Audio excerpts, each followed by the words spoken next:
Hello all, Rob here. A quick note before we get started. I know this is an especially long podcast, but we thought it was important to let Ismail tell his story the way he wanted to tell it. We both also think that his story is something that could be illuminating to both the Christian and the Muslim. So, if you don't want to listen to this long of a podcast, it's understandable. The relevant information will be dropped below in the form of his Washington Post profile. Again, I do think it is important that you listen to the whole thing in full, but understandable if you do not have the time. If you want to go ahead and jump to part 2, that's understandable, but again, you should at least read his Washington Post profile to get a little bit better of an idea of the sorts of questions we'll be asking him. Questions we'll be asking him in part 2 are more religious and socio-politically inclined. Thank you for tuning in, and without further ado, Ismail Royer.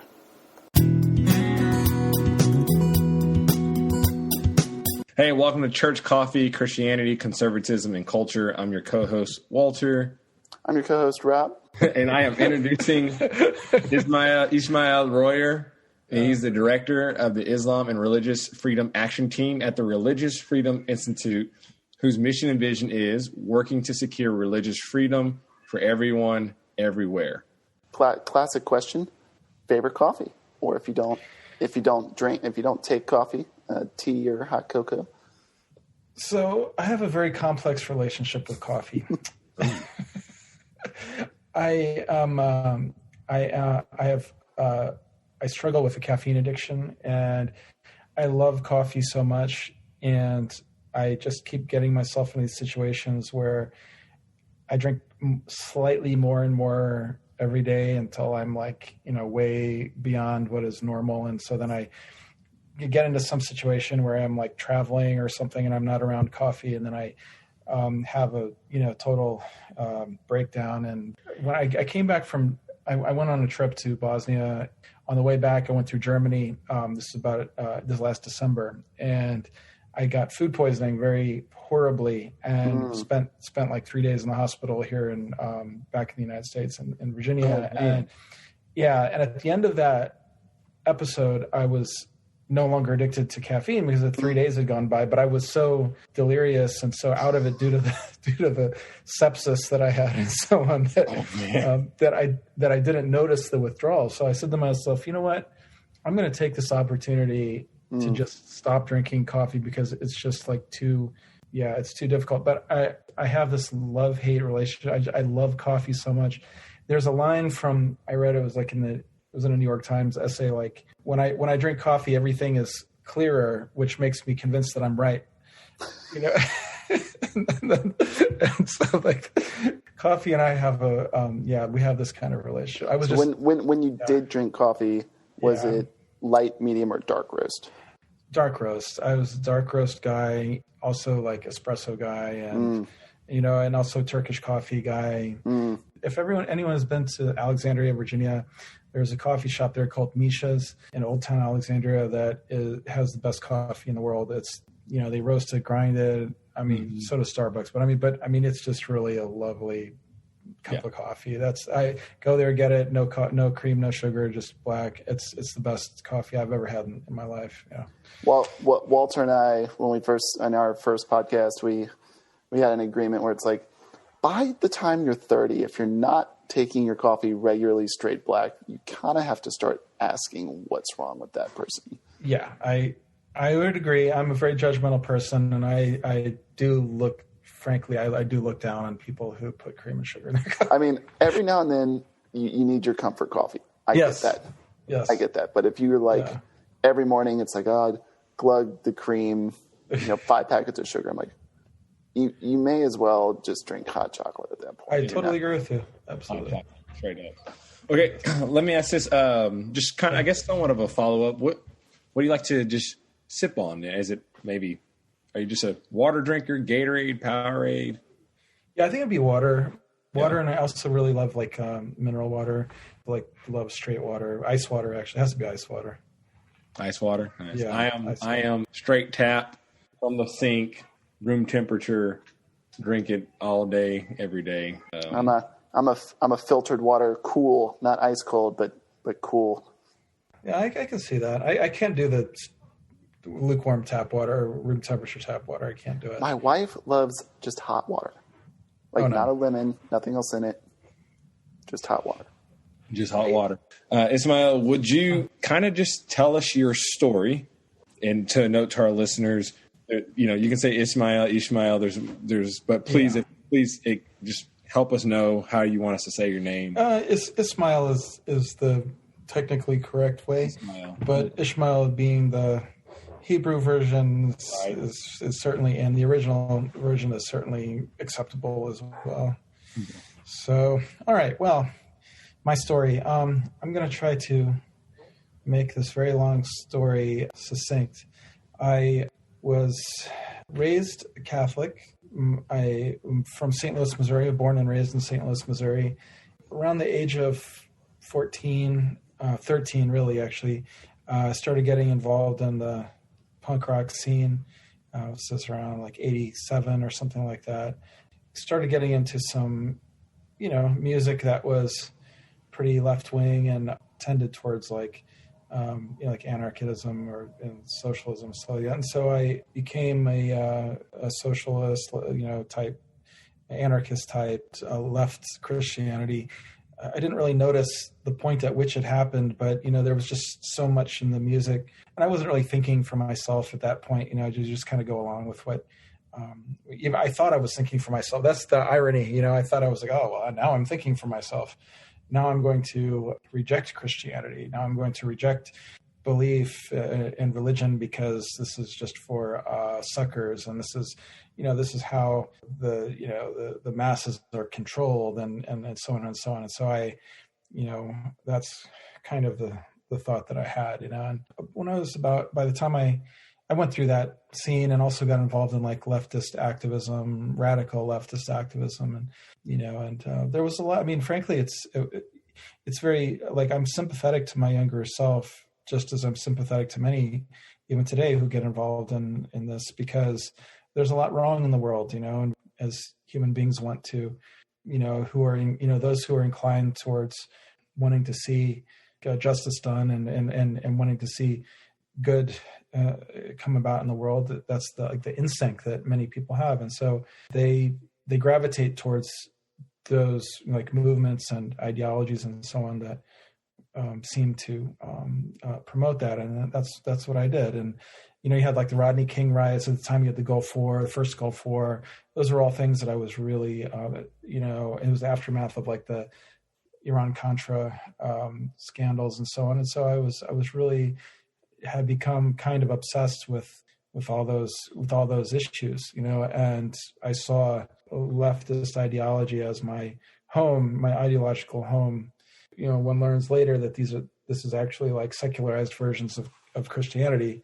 When the Soviet Union collapsed, and I was never like a Soviet type communist, but you know, when the Soviet Union collapsed, that really got me to thinking about, wow, you know, like these ideologies that people have come up with that are kind of like, you know, supposed to be like the answer, you know, the all-inclusive answer to everything, figments, you know, they're not standing on anything, you know. And I remember somewhere around the age of 18 or 17, smoking weed, I remember thinking like, is this right or wrong? You know, like, I don't know whether I'm, you know, whether this is something right or something wrong, because I realized I have no criterion, you know, I have no criterion for determining that. Like, and I remember reflecting that, like, and this is maybe those like stoned thoughts, you know, what I was saying, but I'm reflecting like, if I had asked myself back when I was like in 7th grade, you know, in Catholic school or something, like, what is it wrong to smoke marijuana? I would have said, yes, it's wrong, you know. And now I don't know. I mean, I you know, and that was also really disconcerting. I mean, like, I remember feeling very up in the air, you know. Of course, you know, people might have different answers to the even today, let's say, arguable. And I, as a Muslim, I would say, yes, it's wrong. But, you know, I can understand the arguments for why someone would say that it's not. That's not the point. Marijuana is not the point. The issue is, I began to reflect that I didn't have any real standards for determining whether something is right or wrong. At least when you debate that now, I mean, when I would debate that now, I could refer back to like, oh, well, here are my criteria. But at that time I had none. And the realization that I had none was very disorienting. And then at the same time I had started listening to Bad Brains. It was a very important band to me. They were an American sort of Rastafarian band from DC. And they're widely considered the best punk rock band to have ever existed. And yet their lyrics of their songs were all like about the Bible and about, we can't lose with God on our side. And where, oh, where can God's love be found? My dear, it's here in the underground. Things like that. And I was like, wait a minute, what? I've been listening to these guys for like years, and like, what are they actually saying? And the thing to me about them was like, oh, they're Muslim. Weren't Muslims, but I mean, they're like religious, and they're talking about the Bible, but yet they're not square. You know what I mean? So to me, it was like an opening of my eyes that I had really misjudged religion, and I had also began to feel like a hole in my heart about just like an absence. And I began to reflect, that I had actually really enjoyed going to church. I really enjoyed, like, I remember like sitting in the front row, in the first pew, like praying and feeling that God was listening to me and enjoying that connection, like really enjoying that connection. And, when I had been in middle school, like junior high, like 7th, 8th grade, and I remember like questioning things like the Trinity, even before I had like, really thought that deeply about questioning religion. The Trinity was always something that was very difficult for me to wrap my head around.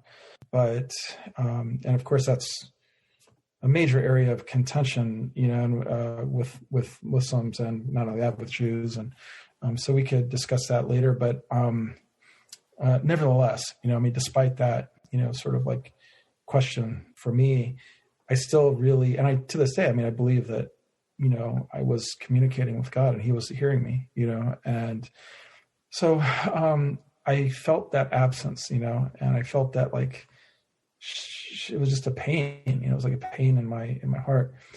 I read Malcolm X's book in high school, and Malcolm X, had gone through this transformation of, his autobiography I'm talking about. He had gone through this transformation of, being a sort of criminal with no religion, nickname of Satan, got into the Nation of Islam, which is, sort of an organization that, or sort of ideology that is very unrelated to Islam and its beliefs, but was a historic organization and that existed in the African American communities. And it gave him the idea it gave him an idea of religion as being, when he converted to like Sunni Islam, he converts to Sunni Islam and goes to Mecca and realizes what like Islam actually is as a religion. Yeah, he kind of had the Hajj was kind of his big turning point. Right?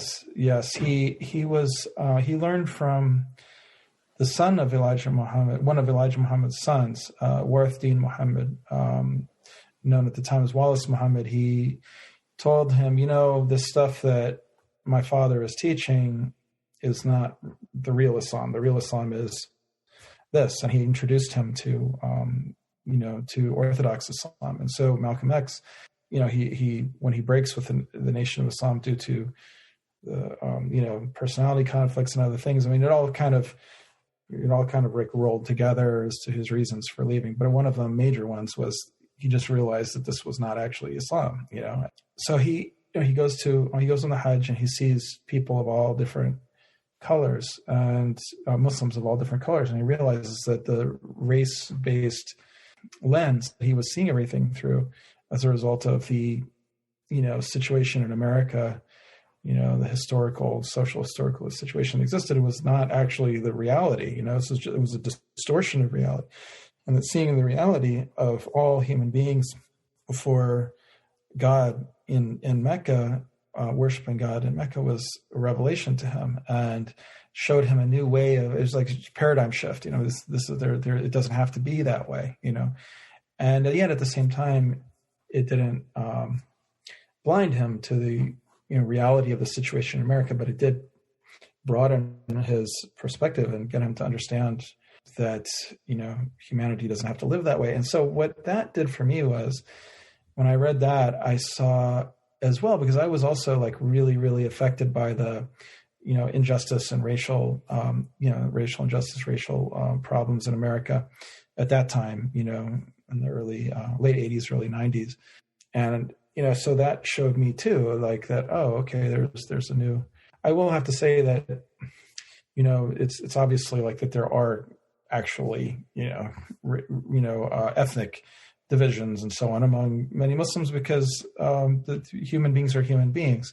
Now, I do want to say that it turns out that there were some, let's say, like wrong lessons that I drew from Malcolm X's biography. And one of those is this, that, this idea that, well, Islam is something that is useful to me and is useful as a way to fix society or something like that. You know what I mean?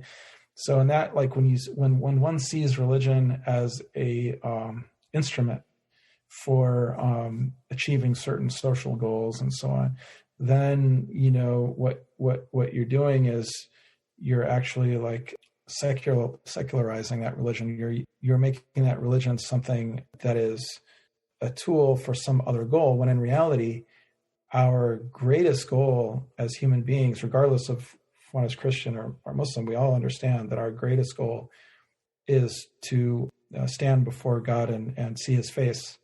And amen to that. Yeah. And the real question is what is the right belief and what is the right way to get to that? So we can all agree on that goal. It's just like where the dispute lies is in the in the correct doctrine and the correct But regardless of whether one is Muslim or Christian, if we be like C.S. Lewis described in Screw Tape Letters, there's a part where the devil, one of these little small d devils, is writing to his uncle and says, "Uncle, I'm having this," I'm paraphrasing, "Uncle, like I'm having this, difficulty that there are many people who are coming to Christianity because they see it as a means of achieving justice." And he says, Uncle Screwtape says, "Oh, that's good." He says, "That's what we want. We want people to go that route. It's like, believe this, not because it's true, but for some other reason." This is the real trap that the devil lays for us, because we essentially have worldly goals. These are worldly goals. Now, that's not to say, and he goes on to say, C.S. Lewis is brilliant. He goes on to say, well, in the book, he says, it's not that if people followed Christianity that truly, then there wouldn't be justice on the earth. There would, but that's not the point. So it's like the same thing. It's like, all right, I believe as a Muslim that if people actually follow the precepts that they're supposed to follow, that Islam teaches, then there would be justice. But you don't say to yourself, well, I'm going to adopt this mantle of being a Muslim and promote Islam's teachings so that we can achieve justice, because that is a corruption, and that is that's really a devilish thing to do. What you do is you say, I'm going to submit myself to God's will, and I'm going to turn to Him in utter need and utter servitude. And in doing that, when you align yourself with that both internally and externally in your character, and then in your and you teach your family that, and then your neighbors are hopefully adopting that, and so on, and then things will naturally order themselves better to the extent that is humanly possible, because we're all flawed anyway. So there's never going to be, that's the other thing, there's never going to be some sort of utopian justice on the earth, because we're all flawed. And anyway, that is one of the things that I think leads to extremism and not only extremism, but also ultimately leads to secularism. It's a form of secularism. But anyway, I really have gotten way off the topic. The question was what my story was, and so eventually I converted to Islam. I met a guy who was Muslim, a very influential person to me, and friend. He's stuck with me through thick and thin since the 90s, early 91, 92, when I first met him, 91 actually. So he taught me, he had a copy of the Quran, and he taught me what Islam was about. And I wound up going to the mosque just to see what it was about. I just looked it up in the phone book. I was living in St. Louis at the time, so I went in there and met the first person who I saw when I walked in there was a white convert. Asked him the question. I said, "What does Islam say about revolution?" So you can see right here, and he continues to like make fun of me for asking that, and it was, well, he should, because that goes to show right there where my thoughts were. You see, I'm on the one hand, I did feel that need for God. I did feel that need, to fill that, as they say, God-shaped hole in my heart. And yet I continued to be really affected by the psychology of the ideologies and so on that I had been steeped in. And so that continued to be my orientation, unfortunately, for a little while. So when I went in there, and by the way, these are not mutually exclusive. It's like these are two, the human heart is complex. Do I contradict myself very, very well? Then I contradict myself. I contain multitudes. We're all like, all of our hearts are like, just like full of contradictions and cognitive dissonance. So I had like these twin things going on, at least two things going on. On the one hand, I'm like, yes, I need actually like a relationship with God, and on the other hand, it's like, I want to use this religion as something, as a means of achieving something, an end, you know what I mean? So I had both of these things going on, a worldly project, that I'm, so I converted. And around that time was when the Soviet Union was expelled from Afghanistan, a couple of years before that. So I converted in 92. The Afghan Mujahideen and the Arabs were continuing to fight the Afghan communists. And then they managed to take Kabul, and then they proceeded to fight one another and destroy Kabul and murder and kill many people through the civil war that was happening after the communists were defeated. And what's important about that is that at that time, there continued to be a lot of romanticization and talk about it was in the air, in the mosques.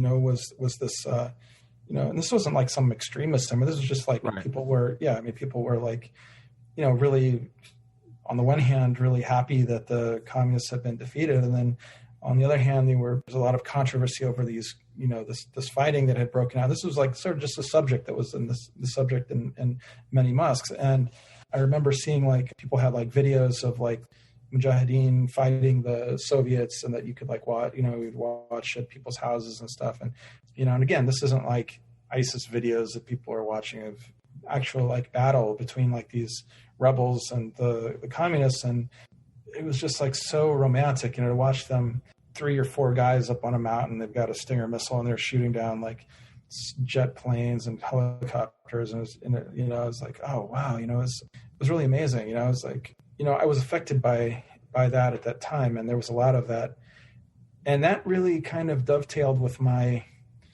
orientation, which was like really, justice, and and I was already really familiar with what was happening in Afghanistan because of the my really being on top of like what was going on and current events and so on and so on. Of course, being a leftist, I had been under the impression that the Afghan Mujahideen were the wrong side, you know what I'm saying? But that orientation changed after I became Muslim. I was like, oh no, those are the good guys, whatever. And I still think they're the good guys in that situation. But anyway, so then the war in Bosnia starts, and so this is like, so I'm a volunteer in the mosque there, and there was a refugee resettlement agency in St. Louis. So this agency got some sort of contract or whatever with the government to resettle Bosnian refugees in St. Louis. And so St. Louis very quickly became a hub of Bosnian refugees coming to America. And I spent a lot of time with them in trying to, I was volunteering, so I'm bringing them furniture, donations. My dad had a pickup truck, so I'm doing stuff like that, taking them to the doctors, helping them get taking them to Social Security offices and helping them get, fill out the paperwork and stuff. And through that process, I'm starting to learn about their culture and picking up their language, fairly slowly at first, initially, and I became really close friends with a few of them, especially one good friend named Ahmed. And I began to really closely follow what was happening in Bosnia and became really, really angry, and really obsessed, I would say, with what was happening. I mean, it was just real quick, if you could give us less than 2 minutes, what started the Bosnian War? Just as someone that I'm not too familiar with it, I'm sure a lot of listeners may know at 1 million level view. I read about it a couple of years ago, just out of general strolling, and not to take a too deep dive, because I know it's a very complex situation. Not to get too deep into it, but I first of all, I would highly recommend the book Bosnia: A Short History by Noel Malcolm. That's an excellent book, not that long, very readable, and a very, very well sourced book that I mostly endorse, in terms of its content. And basically that the area of Yugoslavia is a very this former Ottoman Empire, that region was, and had many different religious and ethnic groups contained within it. And when it was controlled by communists, the communists suppressed religion and also suppressed sort of ethnic identities in favor of one sort of secular communist Yugoslav identity. And various nationalisms began to percolate and never really died away. I mean, these things have roots going back to the demise of the Ottoman Empire, with the rise of nationalisms among various ethnic groups that had been under the Ottoman Empire, so like the Serbs and the Croats and Macedonians and Bulgarians and et cetera, these different ethnic Slovenians, all these different groups, Albanians, began to nationalism is actually a very recent phenomenon, relatively speaking. So nationalism as a secular, almost like a secular replacement for religion, and so the religions of these people began to take a sort of a back seat to to sort of ethnic identities. So you have the Serbs are Orthodox, Eastern Orthodox, and Croats are Catholic, and the Bosnian Muslims are Muslims, sometimes called the Bosniaks in English, or Bosniaci in Bosnian. So these different groups, the Serbs primarily, conceived this idea of a greater Serbia, where they would what they considered major parts of Yugoslavia to actually be Serbia, as a historic fantasy land of Serbia. And they decided that they were going to ethnically cleanse from those parts that they deemed to be theirs, Croats and Muslims, Catholics and Muslims from that area, from those areas. And so they began this program of extermination, of genocide. On the other hand, Croats were also affected by nationalism very heavily, and so Croats, especially in Bosnia, began to try to ethnically cleanse Muslims and Serbs. And a lot of that has to do as well with the fact that the Serbs were attacking Croats, and so the Croats were like, okay, well, then you're out of here, And so there's this, Croats were not quite as culpable in during this war as Serbs were. But in any event, there was a three-way war going on, and the Muslims, never had any kind of designs like that. I mean, first of all, they're a minority in Yugoslavia generally, but they didn't have any kind of irredentist fantasies or plans like the Serbs and Croats did. So they're kind of caught in the middle between these two, and they, it was just a mess. It was a mess, and Muslims were, the victims, just as Croats were of a very severe ethnic cleansing by the Serbs. And so because of that, Serbs were brought into St. Louis, and that's where you got to... Not Serbs, Bosnian Muslims. Bosnian Muslims, I'm sorry. Yeah.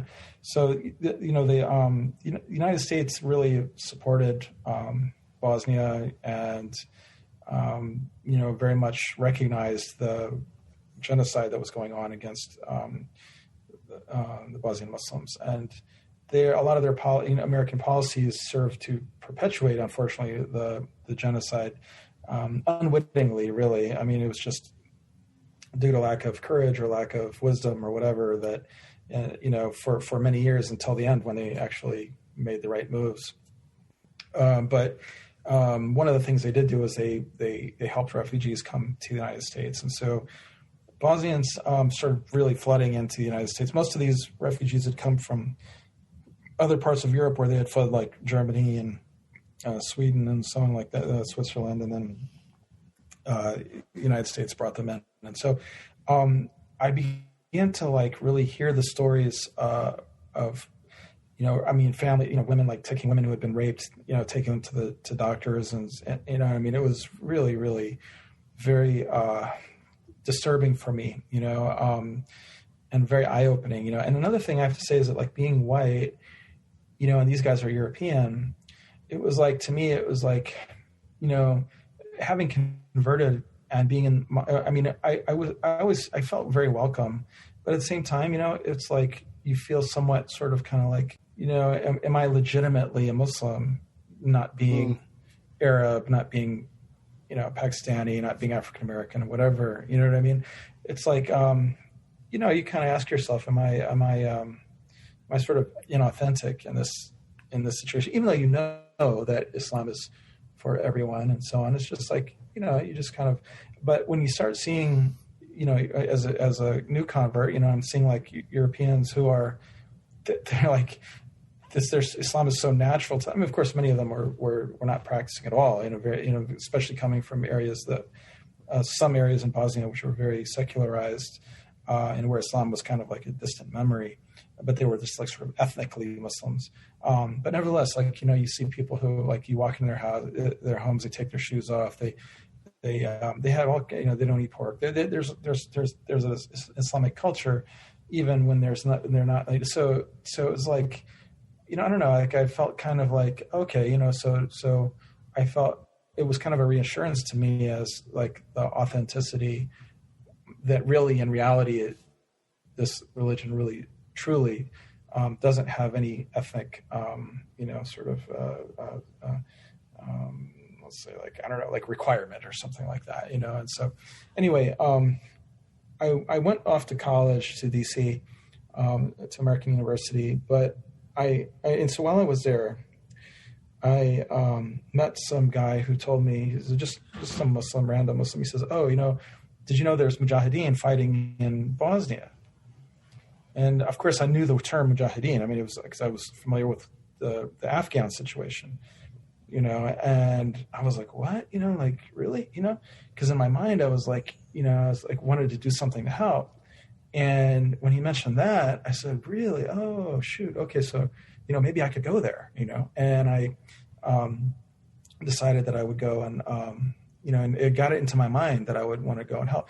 Now, see, my situation was, there was no one trying to recruit me. As a matter of fact, everyone was telling me, you shouldn't go, don't do it, but I was in my mind, I was no, I really was so obsessed with what was going on that I just wanted to, I felt like I could not sit here in America living in a comfortable way while, this genocide was going on, and so I decided that I would go, and I went to, I flew to Slovenia, which is a country that used to be part of Yugoslavia but broke away. It's right next to, but was not involved in war except at the very beginning. It was right next to Croatia. So like I flew there to be with some refugees there. And then from there took the bus into Bosnia and just found had the bus driver drop me off in, some city in Bosnia. And I've made my way to the Bosnian army. And then they sent me to, so I was 20 at the time. They sent me to the Arab brigade. There was a brigade of Arabs, actually a couple brigade of Arabs there. And so I went and joined them. And at this point, it's winter 94, 95. Joined the Arabs. So these guys, it's basically just like an infantry unit, brigade actually, and part of the Bosnian army. And I learned I was trained in infantry fighting, and the war in Bosnia was basically like World War II or something, without airplanes, because there was a no-fly zone over Yugoslavia, so that actually made it much simpler. But so I was trained and then engaged in some battles there, and then the war ended less than a year after I got there with the Dayton Peace Agreement, and which happened while I was there. And actually, it was actually signed after I returned, but the war had been officially ended, right prior to that while I was there. And so, we saw the American F-16s bombing the Serbs around Sarajevo. I was in Sarajevo at the time. And, so everyone was actually fairly happy with the fact that the United States had intervened, but people weren't happy with a lot of Muslims were not happy that that they had forcibly ended the war, because they felt like, right at the end, the Muslims and the Croats had begun to really push back against the Serbs, and there was plans to go all the way to Belgrade and take back all the land that had been taken by these genocidal maniacs, and that was not to be. The Dayton Peace Agreement froze the territories basically along the front lines, and so that's why the area right now continues to be in a state of essentially suspended animation, and nothing has really been resolved. Anyway, I came back to the United States. It was very difficult to reintegrate into peaceful civilian life. It was really hard, because I just come from a war zone. I had just been in a place where I'm having mortars exploding around me, shooting all the time, and so, not all the time, but when I'm on the front line, just a general kind of wartime experience. And I'm with everyone who's in the same situation, and then I come back to America where, it's like their concerns are things like, I don't know what was going on at the time, grunge or something, and I'm trying to go back to college, and I'm sitting in this poetry class, and, they're talking about, the feminist interpretation of such and such poem or something. And I'm like, this is intolerable. I cannot, I can't sit around here. It was very, very hard. And I couldn't even relate to other Muslims. Other Muslims, I was looking at them like, you guys don't understand what life is all about. You don't understand what the religion is all about. You don't understand how, you don't understand what's really important. I mean, it was like, you're so let's say petty. You're so comfortable, it was just the weirdest feeling, and I've heard the same things from many non-Muslim, just people non-Muslims, like people in the army and who had been in Iraq and been in Afghanistan. And it's just it's a weird feeling to be walking around. You feel like you're from another planet. You're walking on a different plane of existence. And so I wanted to go back to Bosnia, I wanted to go back. So I contrived to go back through working for an aid agency, went back, and then was very disappointed because things were going back to normal. I mean, more or less. It was like now a year later, 96. Things were still not normal, but I mean, there was no war going on anymore. So I was like kind of weirdly disappointed. I was like, what I was looking for was not there. And I got married there, and I brought my wife back home. I stayed there for a while, and then came back home. And my wife and I ultimately had 4 kids together.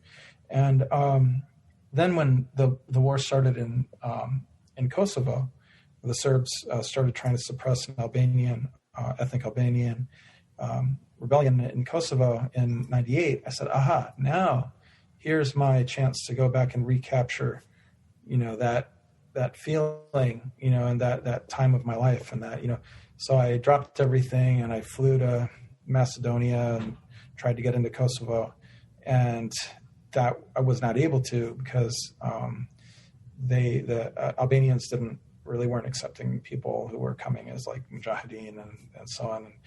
And also, like, then the U.S. started bombing the Serbs, and so there was no that was over with. I mean, the war was essentially over when the United States intervened, and so that was a good thing that the United States stopped the Serbs from what they're doing with the Albanians. But I wasn't able to engage in that, and so I came back home, kind of disappointed, and then when Russia invaded Chechnya for the second time in 99, I said, okay, now is the next year. I'm like, now's my chance, to recapture. But at this point, like, I'm getting older, and I was like, I had kids now, and frankly, like, I was now, kind of no longer, I guess, as animated and as like motivated. I think I was on some level was starting to accept that, I probably wasn't going to be able to relive, the magic or whatever of Bosnia. And, but nevertheless, like I wanted to, in some, I wanted to try to go recapture that. So a friend of mine, this Yemeni guy, Ibrahim, and I were like, ran into each other at the mosque, and I'm like, hey, you know what? I decided I'm going to go to Chechnya. He's like, oh yeah, me too. I was thinking the same thing. So we're like, okay, well let's try to do it together. And he had some kind of connection where he knew someone in Chechnya or Georgia or something like that. And he's like, or Turkey. But he's like, well, what he had heard was that they weren't accepting people who didn't have military training. So I was like, well, I have military training because I had been in Bosnia, but I was, like, all right, well, he doesn't. So we decided we would go to Pakistan first because we knew there was like a jihad group in Kashmir called Lashkar-e-Taiba that was giving people, that was training people. So we decided to go there so that he could get training. And also we did have some kind of connection, but we wanted to like kind of bolster our bona fides so that we could easily get to Chechnya and be accepted by them as legitimate people. So we flew to Pakistan. Well, he couldn't get his visa somehow or another, but I had like already bought a ticket, so I had to go without him. So I went there and connected with these guys at Lashkar-e-Taiba. So Lashkar-e-Taiba was this group based in Kashmir that had originally formed to fight in Afghanistan and was now based in Kashmir in the so Kashmir is like an area of on the Indian subcontinent that's split between, most of it is under Indian rule, and then part of it is under Pakistan's rule, and then part of it is under China's rule.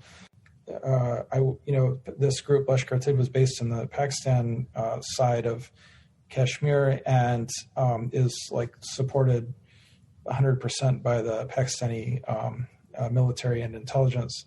And they're kind of used as a proxy by the Pakistani military to kind of harass India and so on. So I went there. This was 99 or maybe 2000 or early 2000, I think.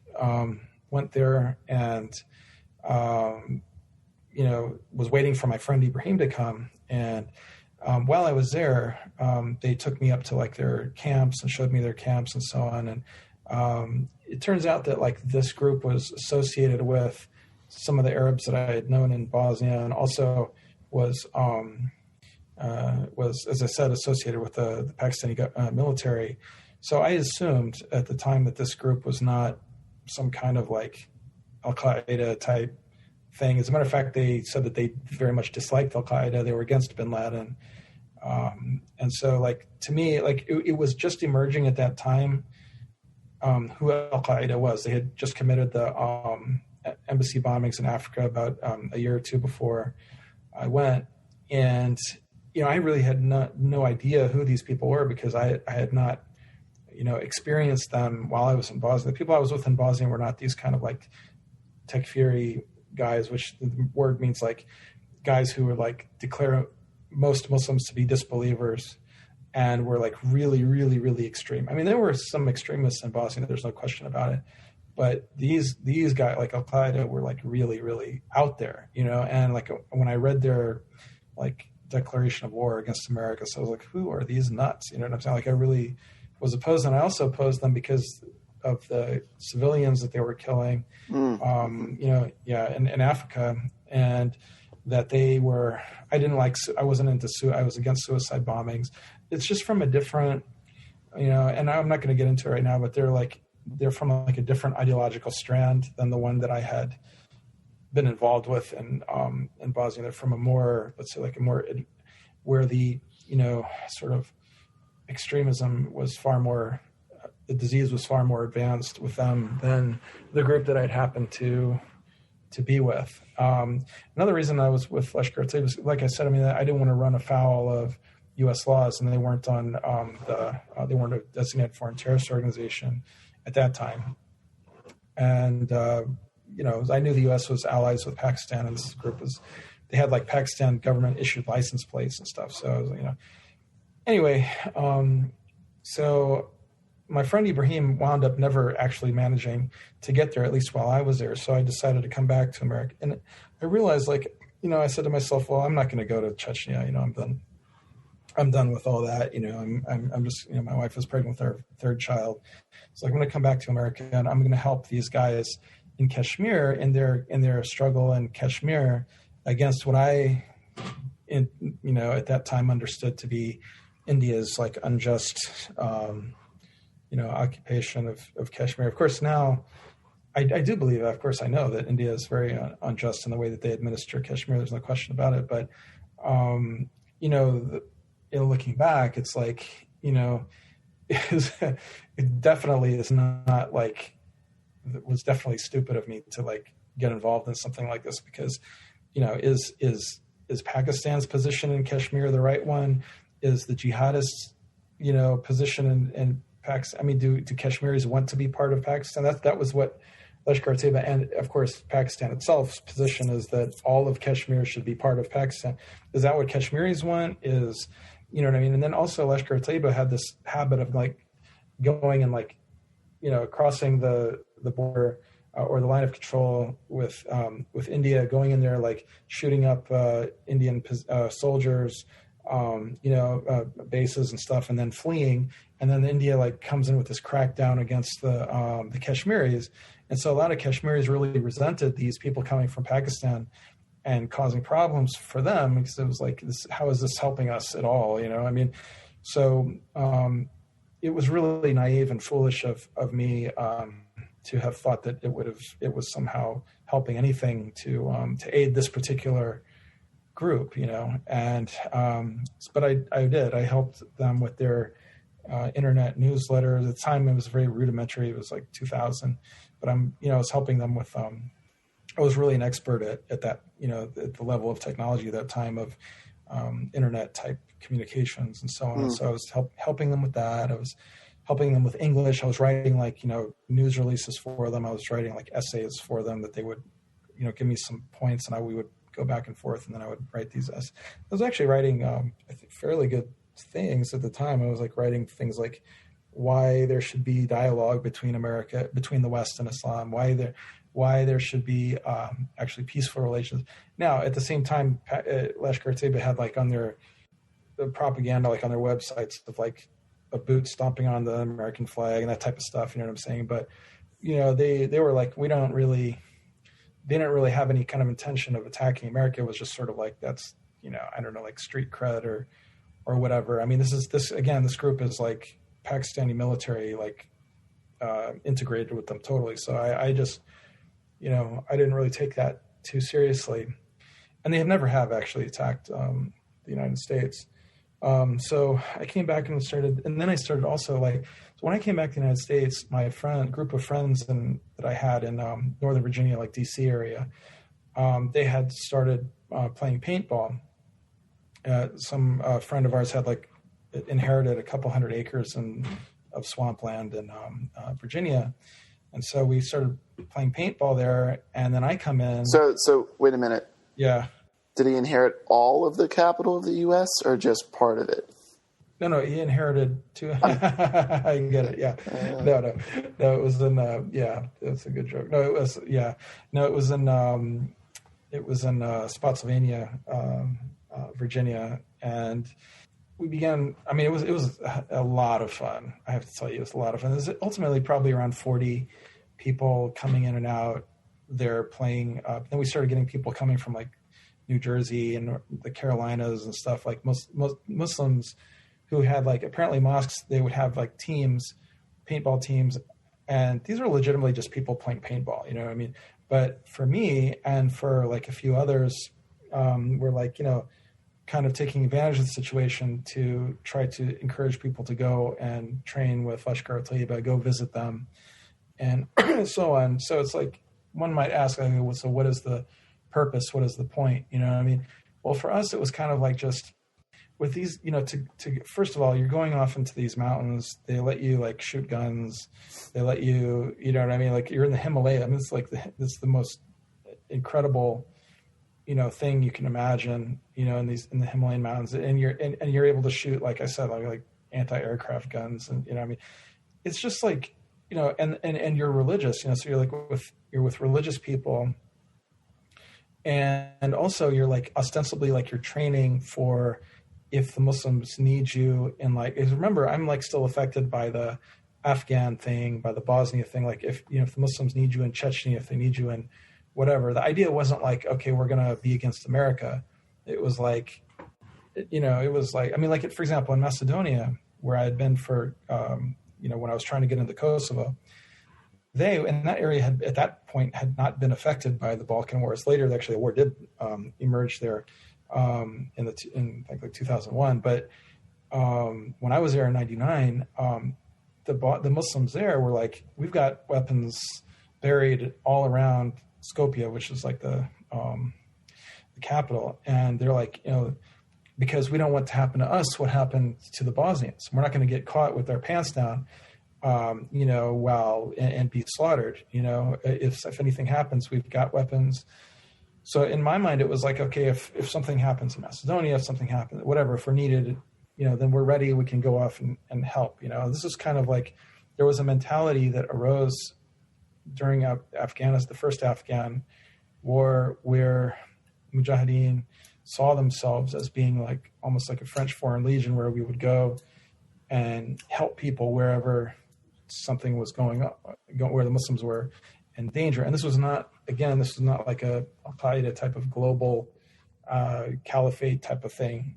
Although I wouldn't say that people would have been opposed to that, but really that was kind of like, again, like a freedom fighter type of thing. And this is, again, before ISIS, this is before 9/11. So actually mentioning 9/11 happens. And when 9/11 happens, we're all like, oh, like what?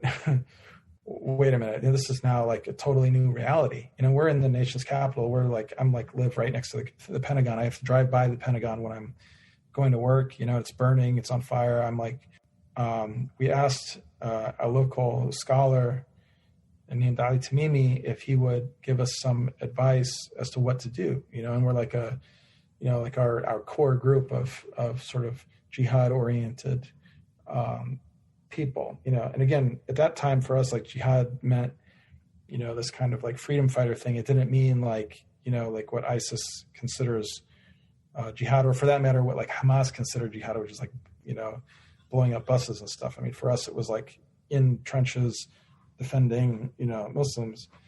And so now what is our situation? Like, where does this leave Muslims?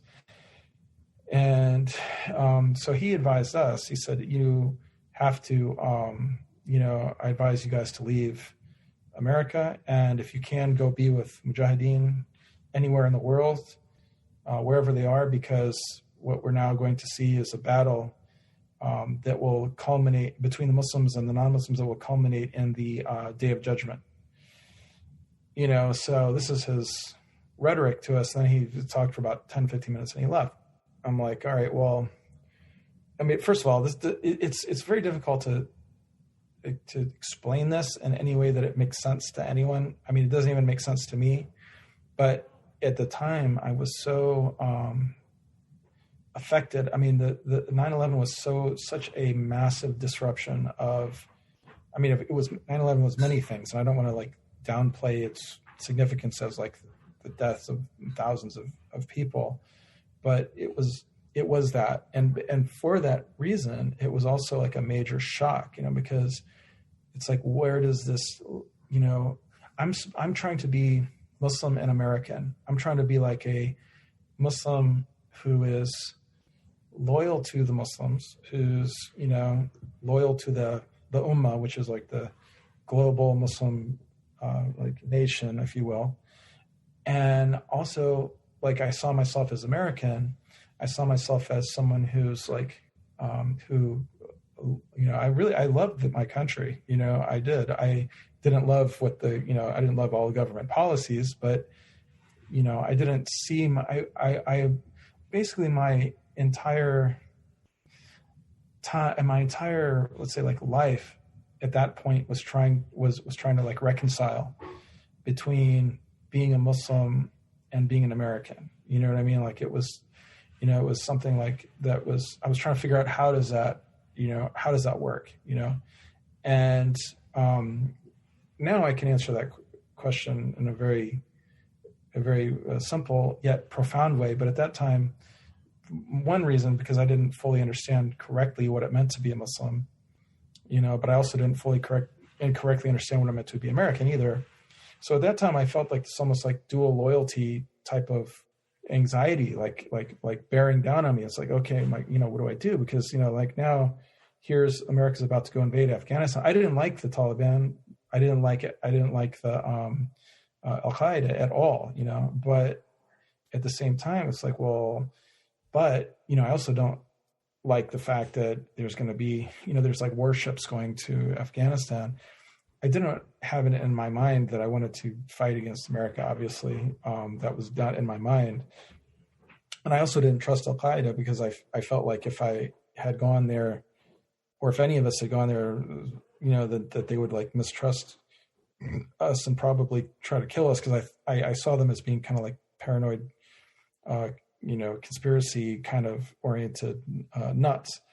So I didn't really want to put myself in that situation. I saw them as being kind of like, I don't know if you guys are familiar with like Algeria, but Algerian situation, there were like these like really, really radical people were like just slaughtering Muslims, non-Muslims in Algeria, in the Algerian Civil War, and they were related to, in the 90s, and they were related to Al-Qaeda. So I was like, these guys are like whack jobs, so they're clearly not people that I want to support. But at the same time, like, how can I remain in the United States where Muslims are going to be like locked up, and the Muslims are going to be, I had in my mind, like, there's going to be like this pogrom against Muslims, So I was like, okay, so I decided I was going to leave, and I helped my friends get over to Kashmir and join Lashkar-e-Taiba, which, by the way, Lashkar-e-Taiba had nothing to do with Afghanistan. They were not, in terms of, they had actually a camp in Afghanistan, but that they were not, fighting American troops or anything. They were, they had had a camp in Afghanistan since the Afghan War. So there was a connection there, but they didn't, they were not fighting against the U.S.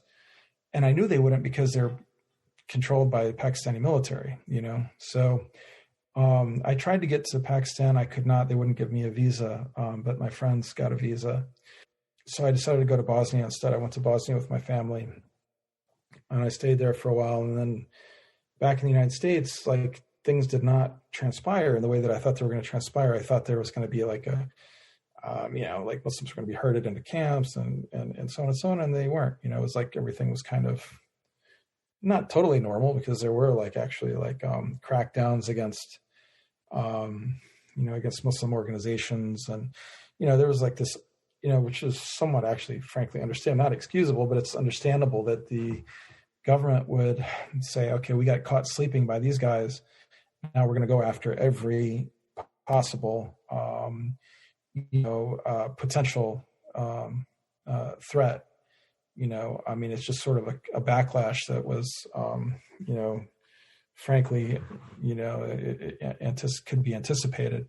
So there was some of that going on. There was some of that going on with some segments of the Muslim community, but nothing like what I thought was going to happen. So, and I wasn't really aware of all of those things either. So I decided to come back to the United States, and I came back and immediately was questioned. Well, I wasn't questioned, but I was sought after by the FBI, who wanted to ask me where I had gone and why, and where my friends had gone and so on. So I had an attorney fielding their calls and so on. And, this was April 2002. And, then more and more people started coming to me saying, hey, the FBI has been asking me about you.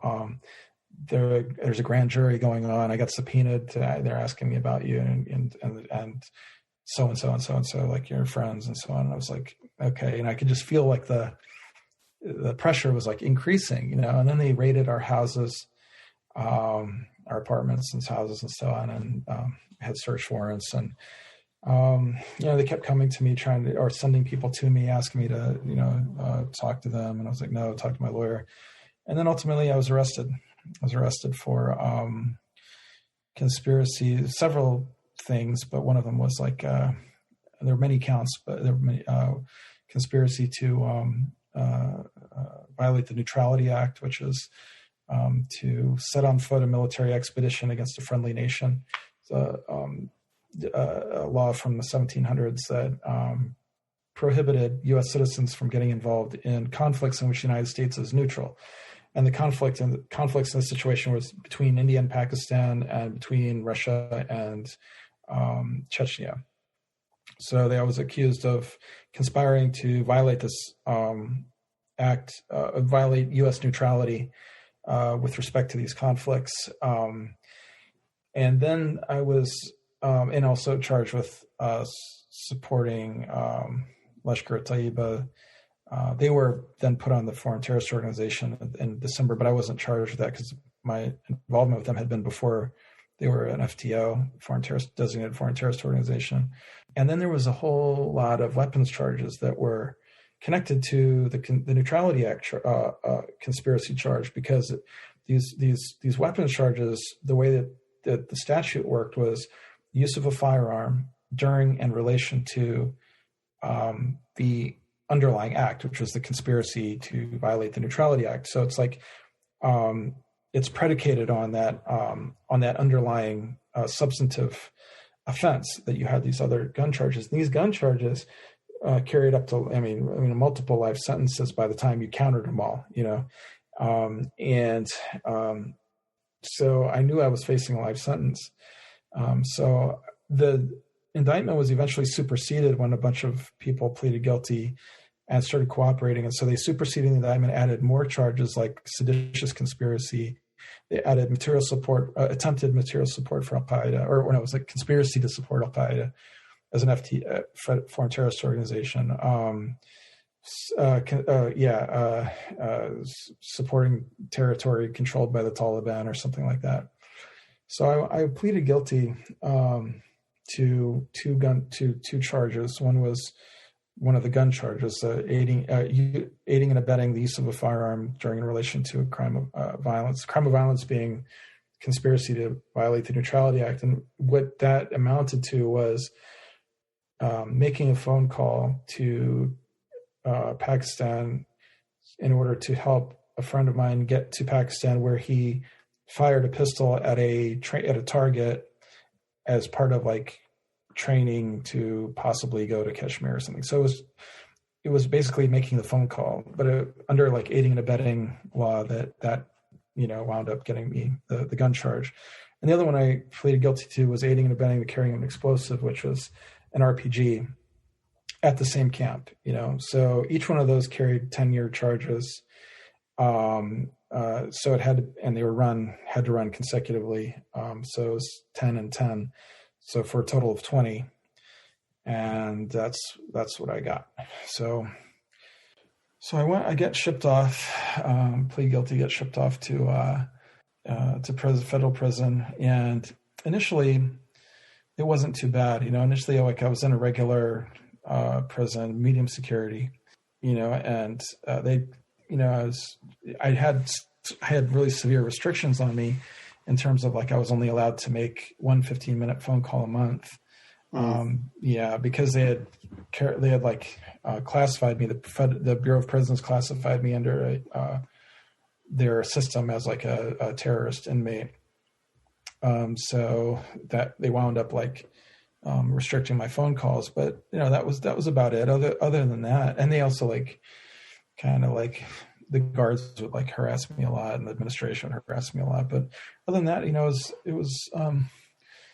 was not bad in the sense that like I just started like I came to the realization that this is my life. I had been sent to Pennsylvania, and my family was in Northern Virginia. And when you're in the federal prison system, they can send you really to any federal prison anywhere in the country, and they're all over the country. So I happened to get sent to Pennsylvania, which wasn't that far from where they were, and my family was. So they would come up and see me, and I was really going through a lot of depression after having been. I was actually diagnosed with depression after having been separated from my children, and my relationship with my wife had just deteriorated a great deal under the stress of everything. And then after being sentenced to 20 years, and she was very young, I was young, and we had 4 kids together. So it was like a lot of stress there. But I was, trying to, they give you advice when you go to prison, which is you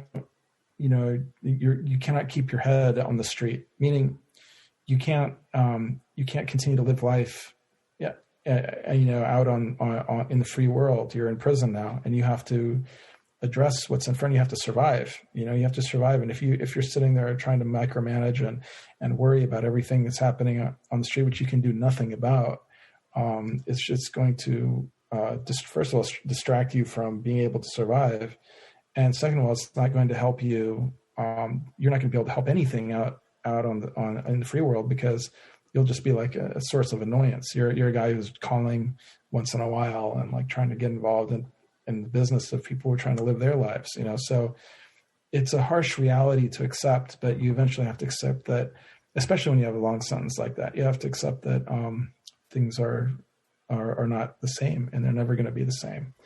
And it took me many years to realize that. So then in 2006, the Bureau of Prisons came up with a new policy that anyone who they classified to be a terrorist inmate could no longer be in a regular prison. They had to be in one of 2 places, either in what these new units that they called communication management units. There was 2 made. Initially it was just 1, and then they made another one later, or in ADX, which is the administrative maximum in Florence, Colorado, which is the highest security prison in the United States. So those are the only 2 places you could be if you were, according to the BOP's new policy, Bureau of Prisons' new policy. So they shipped me to this communication management unit, or CMU, in Terre Haute, Indiana, the federal prison there where the death row is. And it was a unit that they cleared out, and they made for people with terrorism cases, which meant essentially Muslims, except for 2 initially. So in a way it was good, because it was like suddenly I didn't have to deal with the prison politics and the constant threats of potential for violence and so on. This was just a bunch of guys who were, most of the people who were there were not the real like sort of like hardcore terrorists. They were like guys who had been convicted of like a lot of guys, like the Lackawanna 6 guys they were like guys who had they had been persuaded to go to an Al-Qaeda training camp before 9/11, and then they all like they didn't like it, and they came back like after like a week, and tried to go, went back about their lives. And then they were all arrested after 9/11 because it had been determined that they had gone there. But I knew those guys like in prison, and they were like, we didn't like it at all. Their friend convinced them to go. Their friend was the real nut. That guy got actually, I think it was killed in Yemen or something in a U.S. drone strike. But anyway, they had been fallen under his spell. They decided to go there, and then they didn't like it, and they came back, and then they all got arrested. So there were a lot of those type of guys there, who were not really like, anything that anyone would need to worry about. So it wound up being like actually a pretty chill unit originally, except for the fact that we're not allowed to have contact visits. Like, you could only visit, your family could only visit you behind glass. You had to I had more phone calls all of a sudden, but you had to you had to make appointments with, when you were going to call. You had to say what language you were going to speak in, which, you had to, you had microphones and cameras everywhere in the unit. So it was like really unnerving, which is, okay, you're in prison, you have to accept that type of thing. But it was just a very controlled, and we were all like in a really tiny place. We had come out of our cells, but we didn't have access to like a recreation yard or anything. There was no like chapel. There was nothing like that the people on the regular prison compound had. And so it was really hard to deal with, So while I was there, so my wife divorced me or asked for a divorce while I was there, which is again very understandable because of the but it didn't make it any easier. I mean, it was very hard for me to deal with that. Year or two goes by, I wasn't able to see my kids because it was just hard for her to get all the way out to Indiana, and I'm in Indiana. Parents rarely came out, and I'm just feeling the separation. It's like starting to separate more and more and more from my family, and that was really, really hard. I was really, under, a lot of depression, a lot of suicidal thoughts and so on. Even though I'm a faithful person, I'm trying to be a faithful person, but it was really, really hard, to deal with that kind of, that kind of thing. And then, so I got into a fight, there with a guy who had kind of lost it. He started, he himself, I knew him, he was a co-defendant of mine, and he had had a lot of like emotional and psychological problems, even before we were ever arrested. So, he and I, we got into, it was like 8 of us, got into one big brawl. And, so I was shipped to ADX in Colorado, the ADX Florence, because they had to send me somewhere. When you get into a fight like that, the BOP separates everyone, and so they sent him. The guy fought they sent him to the other CMU in Marion, Illinois, and they sent me to ADX, and the other guys, they left them there or whatever. So at that point, I went into, first I went to another prison, Greenville, Illinois, where I was in the whole solitary confinement there for about a year. And that was really, really, really hard, really, really hard. And, when I was in that solitary confinement situation, it was like, I'm sitting there, I went through a crisis of faith. When your conception of your religion is like what I was mentioning, like it's kind of like at least to some extent or some part of you, it's like a tool for fixing the world. You know what I mean? And now you're in solitary confinement, and now your project is interrupted. Now you're not able to do that anymore. That has no reality. That has no meaning anymore. And so all you're left with is questions as to what do I believe and why do I believe it? It's like it was a very, very trying time, and I had to go back and go back to like the foundation and to say, all right, well, and I went through this. I actually wound up writing it, sketching it out, but it took me a while to think this through. But it's like, okay, well, I believe in God, absolutely believe in God, and I had to think through every one of these things. Like, okay, I believe in, not only do I believe in God, but I mean, I believe in God more with more certainty than I believe in my own existence, because God is, I'm dependent on God for everything, so it's like his existence is more certain and more permanent and more real than my own, in reality. So that, I was like, I felt comforted that, okay, now like that at least I don't have any doubt about, and then I had to like think of, okay, well, what about like, our relation to God in terms of like, did he send prophets? It's like, okay, yes, well, he has to, he must have sent prophets because he would want, humanity to know and his creation to know how about him and how to worship him, and know how to know the truth about him, and so he must have raised, prophets to deliver that message, and did I believe in angels? Yes, I believe in angels. There is special creation. There's nothing for me was not doubtful. There was no. I was going through all these things to find like, where is the doubt? What is the doubtful thing? Do I believe in Jesus? Yes, I believe in Jesus, and I believe that in the Jesus as Islam taught, not because Islam taught it. Because remember, I'm trying to go back to basics here, but it's like, it's so intuitive to me that this man, first of all, this man has to have lived, and he was not an ordinary man. He was, if you think of like more than half the human beings on the earth believe in him, this can't have been some, accident or some fluke. This man he wasn't an imposter. He wasn't, an ordinary man, and so yet I definitely didn't believe in the Trinity. You know what I mean? Like that for me was like, I didn't accept that I didn't believe that Jesus was divine, because I always kind of had some doubts on it. So I'm looking for, where is my certainty?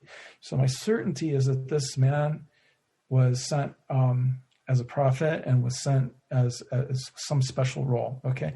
And so then I'm like working my way back, and I'm like, okay, do I believe in, so was Muhammad a prophet? And I said to myself, yes, I do believe that. And after thinking through it all, and I had a copy of the Quran in Arabic. And at that point, like my Arabic had gotten a lot better, and so I'm like reading the Quran in there in solitary. And I'm like, there's verses like, for example, I'll just mention in Arabic, like, "Huwa al-awwal wal-akhir wal-zahir wal-batin." He is the first, he is the first, and he is the last. He is the most obvious, or the most apparent, and he is the most hidden. And reading verses like that, they're not like logical arguments or something. You know what I mean? They're things that are like intended to awaken in your heart a knowledge of the reality and a memory of the reality of God, And so I said to myself, these words, they're not the words of a human being, it's not it's so profound and so beautiful. Obviously there's something similar in the Bible, and so it's like there's a continuity, there's a, this, and by the way, later, like I read somewhere where a hadith of the saying of the Prophet, he said, if one of the companions of the Prophet said that when you feel some doubts in your heart, or if your faith is weak, then recite these verses. And it's amazing, because those verses are among those that I read that really, really inspired certainty in my heart. But the thing is, as I'm going through this process, I'm repairing that distorted version of religion that I had as some kind of like tool for, activism or something like that. I'm restoring a proper understanding of what my faith is, which is what is my relation to my Creator, and what is my ultimate goal, is seeking His face. Again, it's not to say that like, if I do that and I do that right and I do that to the best of my ability, then my character and my, and my soul and so on will be ordered, correctly, and that will bear fruit on my limbs. And that if that were to happen, let's say like family-wide, neighborhood-wide, society-wide, that justice would not result. Yes, it would, you know what I'm saying? But that's not like the aim of it, And so I really, reformed my idea of what religion was in the first place. And in doing that, it really straightened out all of the reasons why I had gotten into that situation in the first place. And so then I go off to ADX. So they shipped me to ADX. I'm in solitary again for like another year and a half in ADX. And then I get out of that and I'm in another area of ADX where I'm not in solitary anymore, but now I'm like with really crazy people. Now I'm like having to interact. I'm like in a so-called step down unit, which is like supposed to be less secure, but because we're not in solitary anymore. But now I'm coming out with these people. Like I'm coming out of my cell for like a couple, 2-4 hours a day or whatever. These people who are, many of whom are mentally ill, or they're like homicidal, psychopaths and stuff. And so I witnessed the most violence I've ever witnessed in my whole entire time in prison was in that unit. And I really barely escaped, that for my life. I can only praise God for having preserved me from that. But I witnessed a lot of brutality in that unit. And it's a lot to talk, it's a lot. But anyway, so I got out of that. I was transferred to another CMU, the one at Marion, and continued to study the Quran and continued to try to grow in my religion, and met a lot. During that whole period, I was with a lot of, like I mentioned before we spoke on, before we're doing this live, but I became very good friends with a Croatian guy who used to debate, Plato and philosophy and so on. He gave me many of his philosophy books that I read. I was reading Dostoevsky. I was reading Plato. I read Republic several times. I read, Aristotle, and I read, Cervantes, and just many, many, many, many things. And had to think a lot and think about, why do I agree with this? Why do I disagree with it? And why don't? And it was a good experience, And so, and then I, as you mentioned, I think you were going to ask me, but I met Richard Reed, I actually knew many people in ADX who had been convicted of terrorism charges from the World Trade Center bombing, the first one, and debated with many of these people. And Richard Reed and I had a long correspondence going on. Even though we were in cells next to each other, we were passing notes back and forth. That's basically the main way we communicated, debating Al-Qaeda and their methodology and so on. And I got a lot of insight into why they, how he got to where he was and why Al-Qaeda believes the things that they do. And then I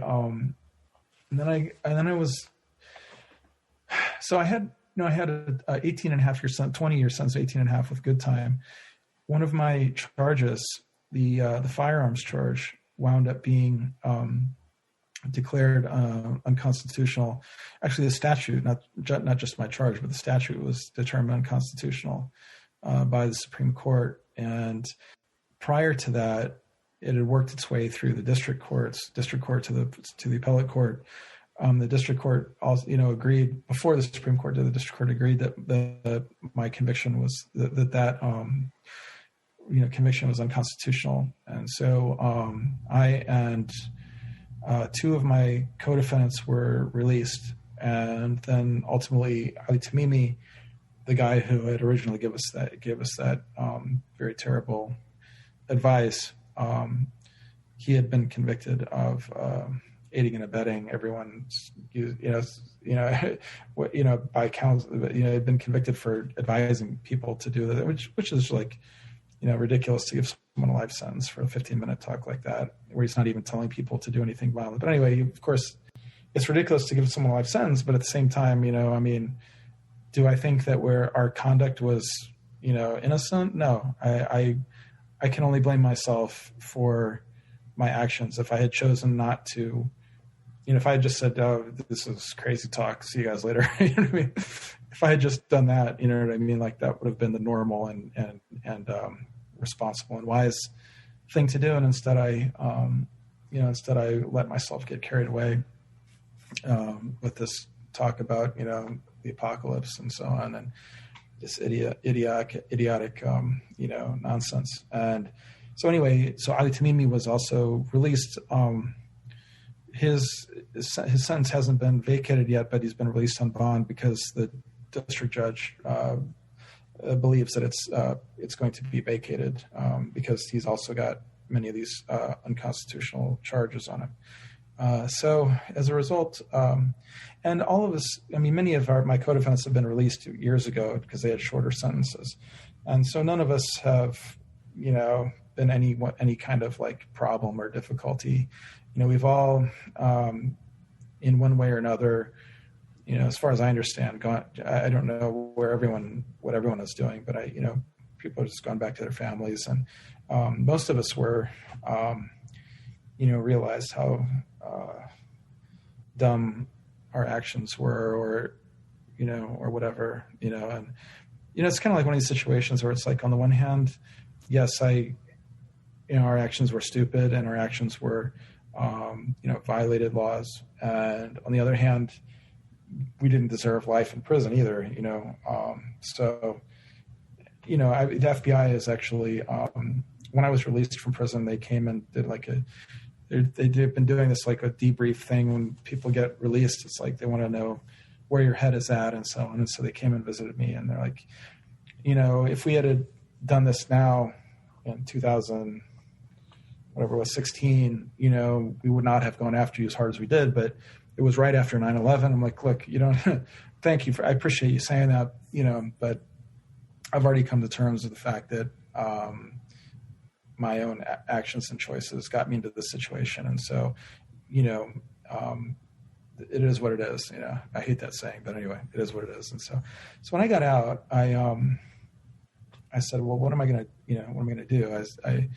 I've got this, these felonies on me, and now it's just one felony conviction because that one charge was vacated. And by the way, I did like over 5 years more than what I was really, quote unquote, supposed to do. If that charge had been vacated earlier as unconstitutional, then I would have only have done 8.5. Instead, I did 13.5. But that's also neither here nor there because it was God's plan that I would do the time that I did. And so I met someone named Jennifer Bryson, who was working in an organization called the Center for Islam and Religious Freedom. And she contacted me on Facebook. She saw an essay that I had written about when I got out, I was like looking at what the Muslim community was doing, and it was like I was shocked to find so many Muslims were now had fallen into this very far left kind of mentality, and I was really shocked because that wasn't really the case. Before I got arrested, it was leaning in some ways like that. In some ways, it was leaning like that. But I had been really heavily involved in like the Muslim activist scene and the in the 90s. Aside from my jihadist type activity, I had been really involved in that stuff, and I could kind of see how it was going that direction, or at least it was going to, let's say, facilitate that direction, because they were, they had kind of adopted this, the civil rights movement was a great movement, very, very important movement in American history and very necessary movement. But what happened is it opened a lot of doors to others to try to model themselves off of that movement, so like the gay rights movement, and then the Muslims did the same thing. American Muslims did the same thing, and really many groups who are, trying to achieve some sort of I don't know, like advancement or whatever, recognition and so on, modeled themselves off of that. And it doesn't really work that way, because the civil rights movement, I mean, this is something that was dealing with like the aftermath of slavery and Jim Crow, and you just simply don't have the same history. You don't have the same conditions, like with, whatever one wants to think about sodomy and so on. I mean, you just don't have the same. You didn't have like slavery for like gay people. You don't have slavery for Muslims. You know what I mean? At best, you just had like, you had like some backlash after 9/11, and you had like negative stereotypes of Muslims in movies. I mean, it was like, you can't like, you can't build but this grievance culture, it's grievance culture that began to build. And so I wrote an essay about that. And Jennifer Bryson saw that, and she invited me in for a long, discussion, and we had a talk. She liked what I wrote, and then she offered me a job, and I was really grateful for that. She saw that, she understood like my journey, I guess, and I talked about it, and she thought that my experiences would, give me a lot of insight into the work that she was doing, which was to try to involve Muslims in religious freedom work and advocating for religious freedom from Islamic principles. I didn't really know what she meant by religious freedom at first, because I remembered the religious freedom, the movement, like the advocacy for the International Religious Freedom Act in in the 90s was involving a lot of really, say, like anti-Muslim organizations, and like Voice of the Martyrs and so on. It was kind of like, people had kind of like sort of like this wasn't just like religious freedom per se. It was kind of like it had a tinge of like, okay, we're actually anti-Muslim. So like I saw that movement as being like just sort of a fig leaf for like, kind of anti-Muslim activity. So I was like, when she's talking about Islam and religious freedom, I'm like, what do you mean? But I, after talking with her more, and then after getting like a handle on the religious freedom scene in DC, I saw that actually it was far broader than, this was like now like a normal mainstream thing that involved, many people from different, all different, let's say like aspects of, yes, some of those people were still there. And frankly, now, I mean, like I actually, to some extent, I see where they're coming from. So I don't really hold it against them anymore, because I now take the position that really you got to sit down and talk to people. And I mean, for example, Sam Brownback, he was, the religious freedom or the ambassador, for religious freedom under the Trump administration. Like I actually lobbied in Congress for him to be nominated, or not nominated, but approved, confirmed in the Senate. Yeah, I went to like Tim Kaine's office and said, look, as a Muslim, then there were people like saying, oh, Sam Brownback is anti-Muslim. I'm like, look, I'm a Muslim and we need Sam Brownback. The reason for that is that, and it's like I would never have done that before, from my limited perspective from before, but knowing that Sam Brownback is a guy. Yes, he had this like anti-Sharia legislation or something, which is just like a fig leaf for kind of like. Anyway, that's neither here nor there. But the thing is, Muslims weren't talking to him, so they didn't bother. Muslims didn't bother going and like sitting down with Sam Brownback and like taking him seriously and saying like, all right, well, here's who we are and here's what we believe in, and like we understand that you've got these other constituencies who are pushing you in this direction. And it's like, but like here, Muslims aren't doing that. All they were doing was just like pointing the finger at him and saying he was a bad, but in reality, like this man is like one of the most decent statesmen, that has really been in contemporary politics that we've seen, and so I recognize that. And I thought that he should be, and Tim Kaine did eventually lift that. I'm not saying it was all due to me, but certainly I hope that I helped move the needle a little bit. Anyway. Sure. Yeah. Anyway, so like, and I went there with, by the way, I went there with someone, not from Voice of the Martyrs, but from another kind of similar organization who like we can like debate a lot. Now I know a lot of these people, and like we can debate, but we can do so like, from a from a more like collegial point of view, and at least we understand each other, So I don't. Is Jennifer Bryson, is she a Muslim or a Christian? No. So yeah, she's Catholic, but she was working with Muslims. Okay. Yeah, she's Catholic. So she was one of my my mentors, and she had been actually a interrogator in Guantanamo, and then left it because she disapproved of the torture that had been going on, and she joined like at a Interrogators Against Torture type of like movement, like organization or something. So she had like objected to that, and so she left it. And so she, she's a very principled, woman, and I deeply appreciate the trust that she and others put in me. And a lot of my approach now of going to people and having conversations with them is who in the past, like, I would have just like, oh no, they're bad people.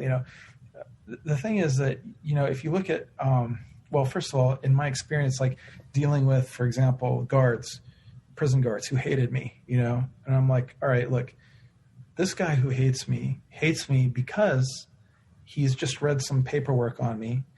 He's got a good reason. Maybe this guy was just in Iraq or was in Afghanistan or something like that. Or maybe this guy's got family who died in 9/11 or something like that, and he doesn't know. Yeah, he doesn't know who I am. And so I'm going to, I'm not going to react in that way to him. I'm going to treat him with respect, and I'm going to treat him with,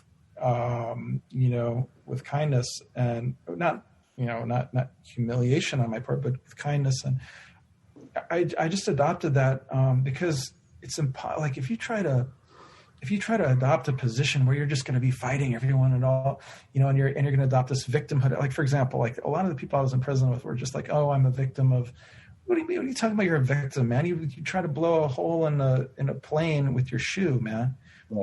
You're not a victim of anyone. Why don't you just, if anything, why don't you just say, oh, I'm a soldier for my cause, and I'm, and they got me, and how are you going to be a victim? Right. At least make it sound good. Exactly. Have some dignity. And what this goes to show is that this whole, whether you call it extremism or Islamism or whatever, this movement and this tendency is actually the opposite of what, like Salahuddin or something, who was fighting Richard the Lionheart. The Muslims at that time were like, it was like an empire against another empire. These were like, but like these guys are actually like, they're like incels, basically, like incels who are, women don't love me, and it's a very similar kind of attitude, Another example is well, anyway, I was going to start naming names, but look, these guys, almost all of these people routinely see themselves as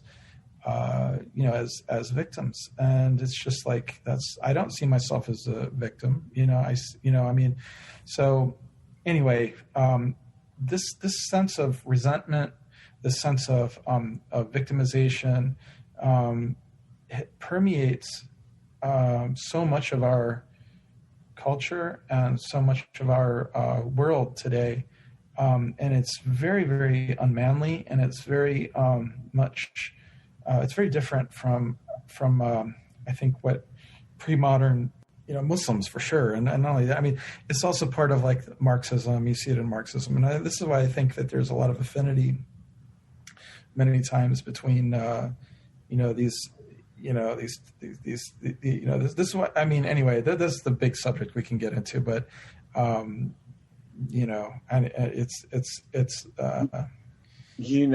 on the whole thing about victimization, and I'm just this is, if we bring it back or bring it down a little bit, I think there's two things. One is what is it are people victims of something? I think, yes, we all are victims of something evil has happened to us or something. Yeah. But are we 100% innocent? Like, by no means, right? Like, I think the reality is not the reality. How do I say it the right way? The reality is people have done wrong against us, but we have also done wrong against other people. And one the challenges I see, or things that you hear in the culture and whatnot, is people are just like, everyone's just doing evil to me and me alone. I've done nothing wrong. Yeah, like, like, even so, we, like, from Christian's perspective, it'd be like, no, you have done wrong. Yeah, like we all have sinned and fallen short of the glory of God and are in need of salvation. So it's always that fine detail where you're like, yes, people have done wrong against you, but you also are not innocent, right? And I'm talking about just from if we were to take the rule and law of government out, and it's just going to be between individual and their creator, or in my case, the individual and the Lord. Right. So you're not innocent. Anyways, well, look at for example, look at Nelson Mandela. So Nelson Mandela, and I don't agree with Nelson Mandela and everything. I think he definitely was influenced by communism and so on. But the man was, certainly one of the greatest figures in contemporary history, and he was a very magnanimous person. He did, I don't know how many, 30-something years in prison, if not more. And, the Black South Africans were so horrifically treated by the Afrikaners and so on. And he, comes out and he says, with his, his commissions, essentially that we're just going to pursue the truth. What happened here?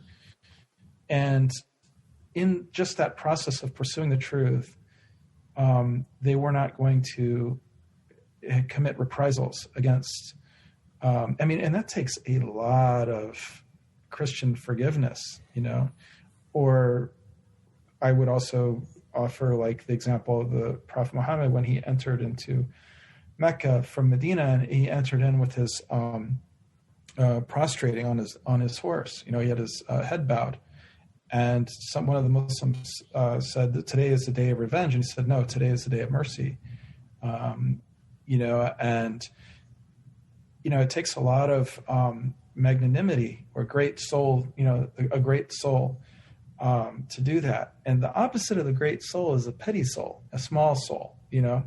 So it's the small soul who only stacks up grievances and stacks up resentments against others, and that can be transformed into an ideology. Resentments, there are many ideologies in the world that are all similar. They share something very similar, which is that they are actually resentments that are idealized and politicized into forms that appear to be like political ideologies or even religious ideologies, but in reality are nothing but sublimated resentment. And this is a poison. I think it was Mandela who said, actually, I think I chased this quote down and it turned out to be someone else. But anyway, it's attributed to Mandela, but like resentment is like a poison that you swallow yourself, hoping it will kill your enemy. It's you have to let it go, man. You got to let it go. You cannot. And the other thing is, like, you have many people who their whole life they just narcissistically believe that they've been treated wrong by the whole world, and then they become megalomaniacs. This is nothing but Satan. This is a satanic ideology, a satanic temptation. Like, what's this actually in the Quran? Satan says, "Well, I'm not going to, I'm not going to bow down to Adam. And instead of what I'm going to do is to try to, he was created from clay and I was created in fire. I'm better than him. But in reality, that arrogance is paradoxically actual an inferiority complex. And so like inferiority complexes and resentments manifest themselves often as arrogance and bullying. And, that's what ISIS is. That's what Al-Qaeda is. That's what that's what all of these groups are. It's not manhood. It's the opposite. That's the opposite of manhood. So that's what I began to really realize is like this is what the problem is with with this is it's so small souled. Well, you have certainly given us quite a story.